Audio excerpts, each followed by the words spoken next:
Hello everyone, कसे आहात सगळे. सिम्पली फूड विथ तेजश्रीमध्ये मी तुमचं स्वागत करत आहे. आज आपण एक स्टार्टरचा पदार्थ बघूया. तर स्टार्टरमध्ये आपण पनीरचा पदार्थ एक बघणार आहोत. पनीर मसाला बघणार आहोत, म्हणजे ड्राय मसाला जो असतो ना तो आपण बघणार आहोत.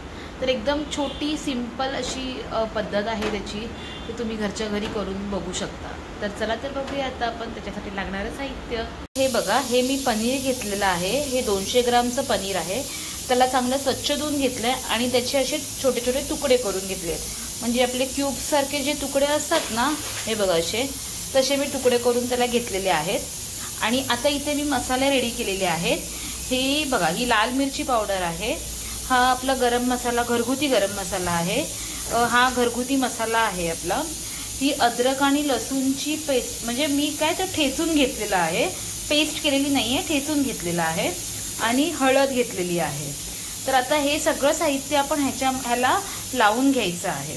आता हे बघा, हे आपण सगळं असं एकत्र करूया याच्यामध्ये आणि मिक्स करून घेऊया. ह्याच्यामध्ये थोडंसं मीठ घालूया आणि मिक्स करून घेऊया. हे बघा, अशा पद्धतीने हे चांगलं असं एकजीव करून घ्यायचं आहे. एकजीव केल्यानंतर ह्याच्यामध्ये थोडंसं फक्त तेल घालायचं आहे आणि परत असं एकजीव थोडंसं करून घ्यायचं आहे.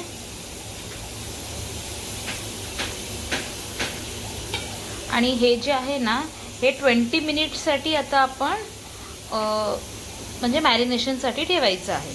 हे बघा, आता मी एक पॅन ठेवलं, त्याच्यामध्ये थोडंसं तेल घातलेलं आहे. तेल आता आपण चांगलं तापून द्यायचं आहे. हे बघा, तेल आपलं चांगलं तापलेलं आहे. त्याच्यामध्ये आता थोडंसं कढीपत्ता सोडायचा आहे. कढीपत्ता तडतड होऊन द्यायचा आहे. कढीपत्ता आपला चांगला तडतड झाल्यानंतर हे जे आपले क्यूब्स आहेत, आपण ज्याला मॅरिनेशन करून ठेवले होते, ते आता आपण ह्याच्यामध्ये सोडायचे आहेत.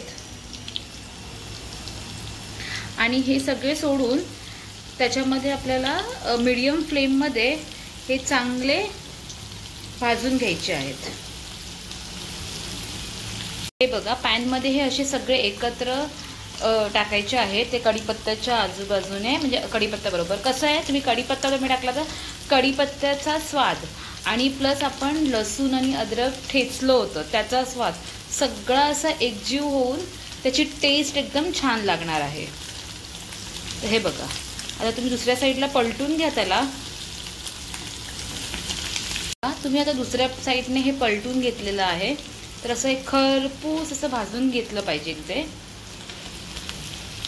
बघा, सुगंध एकदम मस्त दरवळत आहे, कारण कढीपत्त्याचा आणि लसूणचा वगैरे स्मेल ना अतिशय सुंदर येतो. मग हे गार्लिक पनीरसारखंच तुमचं गार्लिक पनीर मसालाच तुमचा ड्राय झालेला आहे. हा हे बघा, अशा पद्धतीने आपलं पनीर गार्लिक चिली ड्राय, तुम्हाला जे म्हणता येईल तसं म्हणा त्या रेसिपीला नाव, बट एकदम सुंदर अशी रेसिपी झालेली आहे. टेस्ट पण एकदम भारीच आहे.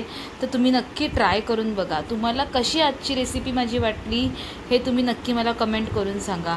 आणि अशाच नवनवीन रेसिपीसाठी आपल्याला जर पुन्हा भेटायचं असेल तर माझ्या चॅनलला लाईक, सबस्क्राईब आणि शेअर करायला विसरू नका. अशाच नवनवीन रेसिपीसाठी आपण पुन्हा एकदा भेटूया. Till then, take care, bye.